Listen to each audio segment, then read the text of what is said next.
Good afternoon, everyone. I'm going this time to a different direction, and this is a completely not scientific or research talk. It will focus on what is needed to bring this amazing technology to make a huge impact in human life.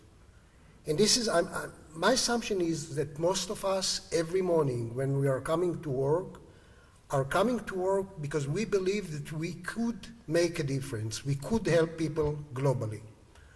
And when you look on MR-guided FAST, and I'm focusing on this technology, when you look at it, it has a potential to improve healthcare quality, to minimize or eliminate trauma and morbidity, to accelerate recovery time, and to save cost. And when you look on something like this and you're saying, wow, if you have all these attributes as part of this technology, then adoption probably is a non-issue. It's history, correct? Well, as some of us know, that's not the case. And before I'm diving now into what do we need to do and how and so on, I would add one more word of caution about it. It is, all of us agree that research, development, innovation is related to some extent.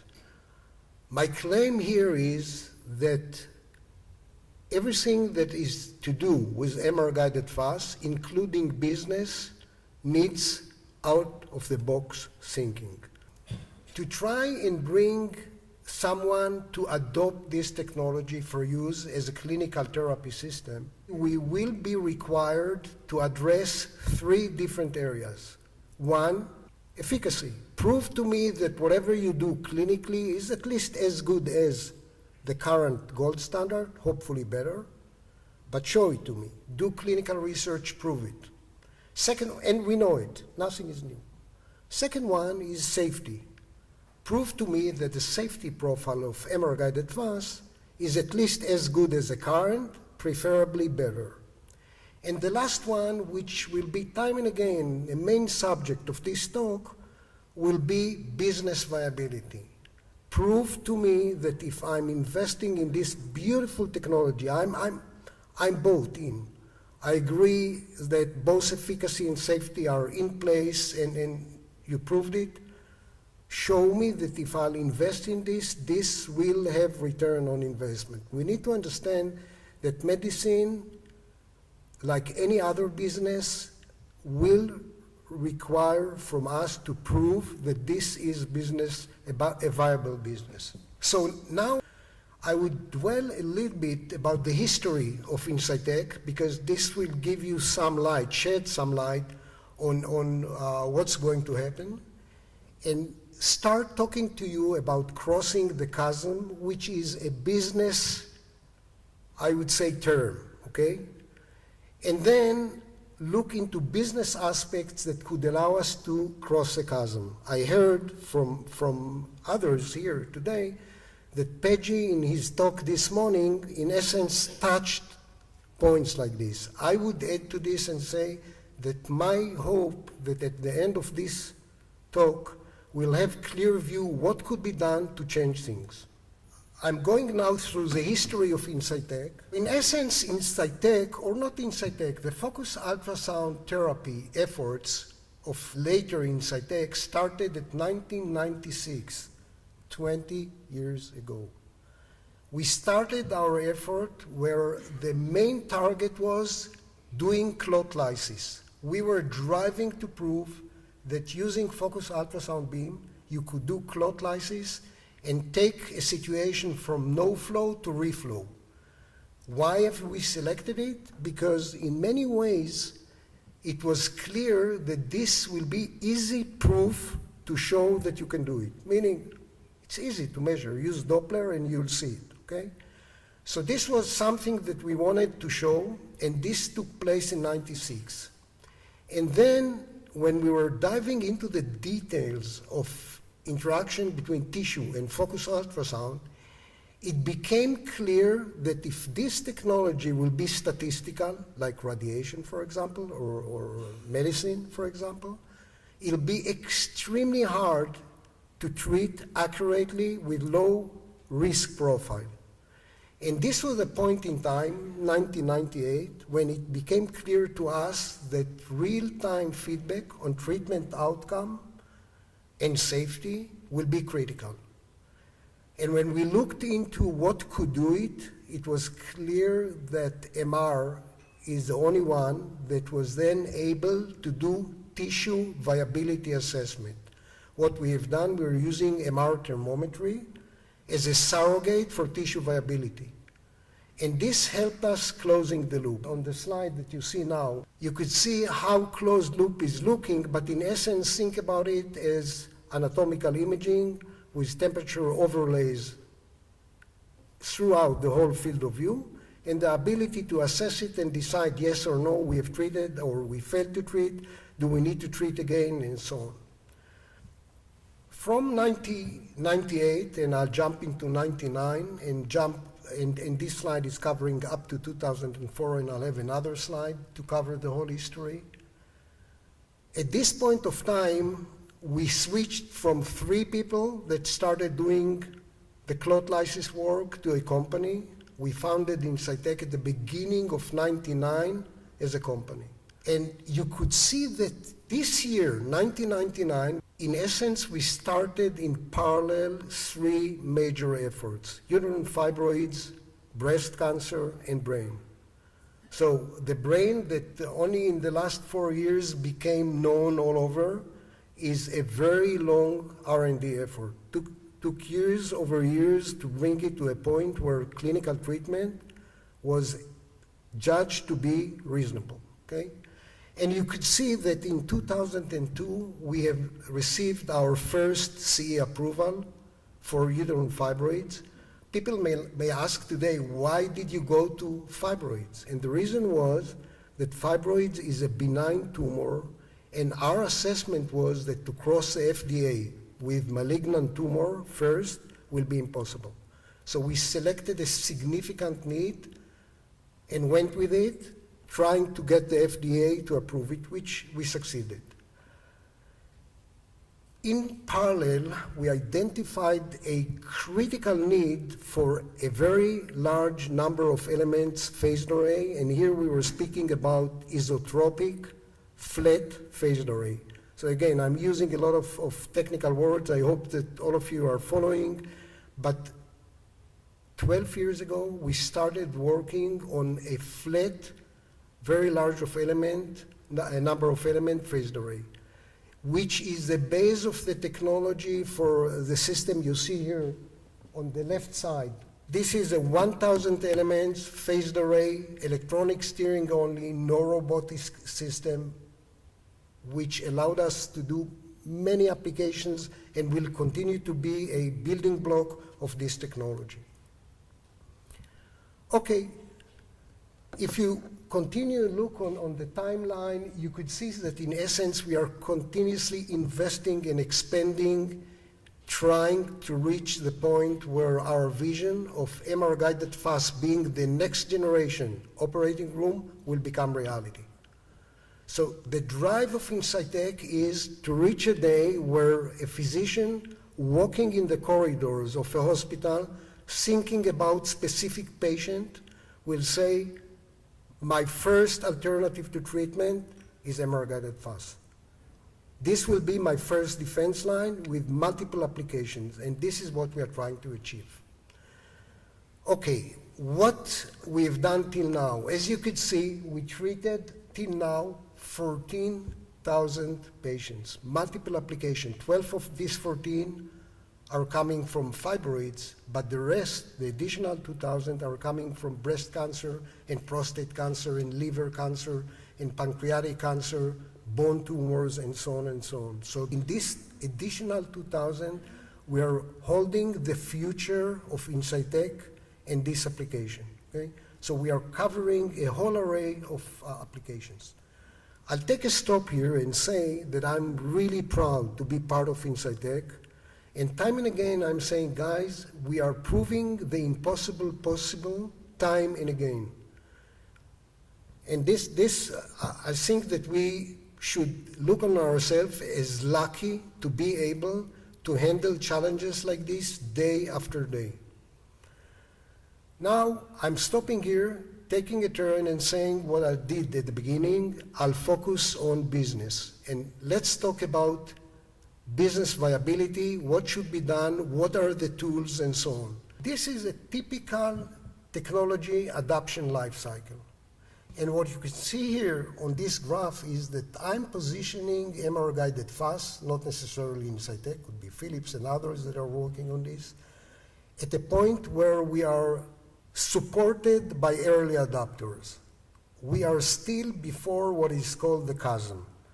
The chasm is this gorge that we need to cross to address the majority of the market. And this is critical and must be done. Now, when we are looking on MR-guided FAS, by nature, it is displaces established technologies. Not only established technologies, it will displace value network, leaders, and so on. So that's great. You look at it and say, all right, so what? But once this is a definition, this falls under disruptive technology. And I'll explain, I'll dive into this. And the reason it is important, it's not only semantic. It is important because by now there are a couple of tools that are defined and accepted as tools that will allow us to cross this chasm, okay, with disruptive technology. So let's talk a little bit about disruptive technology. So don't choose the motorbike, one sec. We want them on the screen. The reason I'm using motorbikes is because the person that coined this term, disruptive innovation or disruptive technology, used the US motorbike as an example, which to me is a great example. Let's talk a little bit and dive into the details. So many years, let's say 40 years ago, the Japanese motorbikes companies like Honda and KTMs and others was trying to penetrate the US market and failed time and again. And the question was why? Why did they fail? And they failed because the US market, motorbike market, was focused on a completely different set of factors. The US motorbike market was heavy bikes designed for a long-range riding on highways. You could see it in this picture, the famous Harley Davidson, okay? Very heavy, very big, you go on, drive for hundreds of miles, this is the vehicle. Japanese were very light motorbikes, completely wrong for riding highways for hundreds of miles, but to their luck, a group of kids in California started using these bikes in riding on dirt roads, all-terrain type of riding. Completely different set of requirements, question like weight, like shock absorbers, and so on and so on. I won't go into this. This was a niche market that at this point in time, no one from the existing market leaders were interested in. They felt that this is completely irrelevant.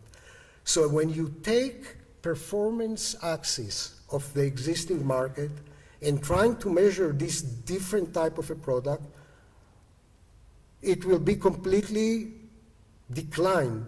The customer wouldn't accept it. The market leaders wouldn't accept it. This is a niche market. But when you are touching disruptive technology, the only way to penetrate the market is through niche market. And this is what happened here. So now I'm going into a graphical display of the market. But you could see that in a regular market, you have a performance axis, and year after year, the leaders are trying to improve the product. And here come a different product. Think about it as if from the slide through me, we have an axis of performance that will drive people to buy this completely different product, okay? This is where we are with MR-guided FAST. It's a completely different set. We need to identify niche market for each one of the applications and penetrate the market through these niche markets. Okay, and you could see very nicely here that this performance axis is depicting the current market. Here we could see disruptive technologies that in general will start below the market, completely non-competitive, presumably, and very quickly will overcome this market, going and overcoming the performance level that exists today with the main products. Before we dive now and start analyzing specific niche markets for specific application and explain why they are niche and not main market, let me remind all of us on our unique attributes as a technology. So we are speaking about real-time treatment outcome, monitoring and control. Should reflect itself in improved efficacy. We are speaking about highly conformal therapy. We are targeting a tumor, only the tumor, minimum collateral damage, okay? So it's highly conformal, much more than radiation, for example. Non-invasive, minimal complication or adverse event, and extremely fast recovery, okay? Now, look on these different attributes and ask yourself, is there an area where these attributes could turn and develop a new niche market that will be different than whatever we see today?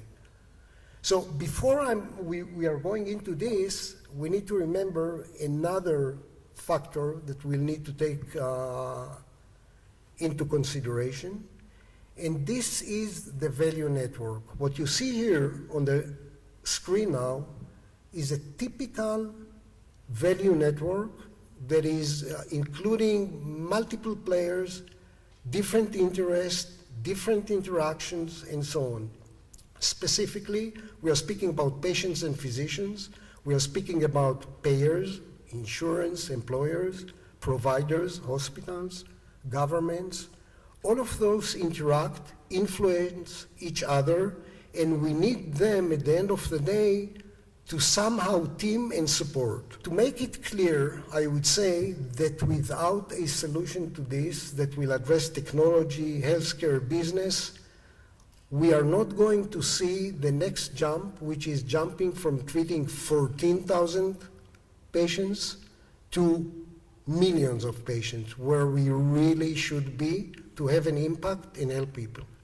Okay, let's go for a second back to the previous value network and ask ourselves who will create this market from all these different players, stakeholders. Who could develop, create, protect, and expand eventually the market? And it's very easy to see time and again that the two critical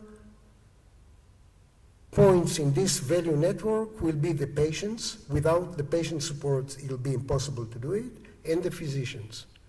And more than this, the right physicians, quote unquote, the physicians that own the patients today. Interestingly enough, all of us that are working in clinical research, in essence, without us even looking at it, we are doing time and again market tests. We are testing the market during the clinical research. The way we do it is through the fact that we need to recruit patients for treatment, and we need to recruit physicians to do the treatment. And in essence, you are testing the early adopters. However, there is one item that we need to be very careful about, and this is reimbursement. Clinical research is not testing reimbursement because a vendor or third party is covering their clinical research. So while taking and analyzing this data set and driving conclusions, we need to be very careful to stay away from conclusions about reimbursement which are irrelevant in clinical research. But short of this, you could get to a lot of very interesting data. So 2 test cases that I'm going to work through. One will be fibroids. And are we serving, remember, we were trying to understand if the patients, we look at it as something that will be very beneficial for them, okay? So question number 1, are we serving an unmet need for the patients?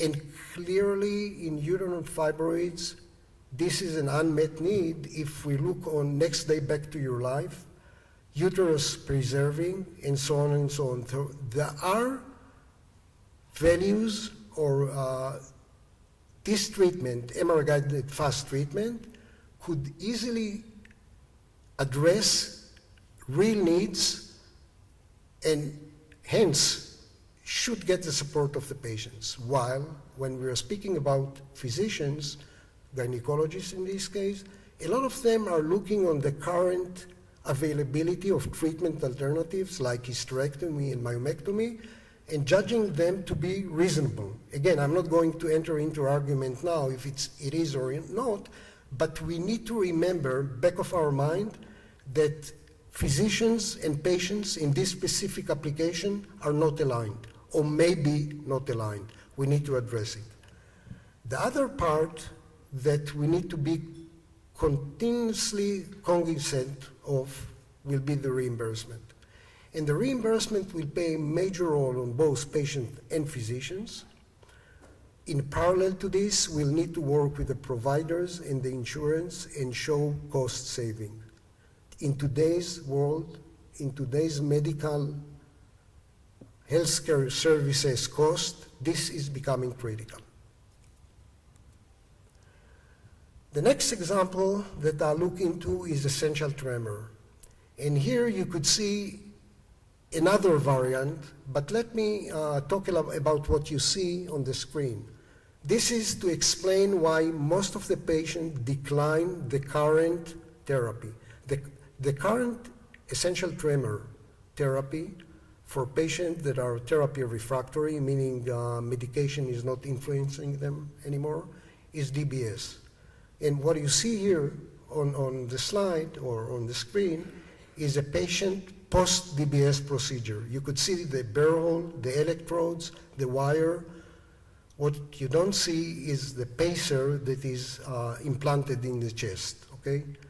So looking at this, it's very clear to us why a lot of people will say, no way. It's not a life-threatening disease. I'm not going to such an extreme to walk the rest of my life with this hardware implemented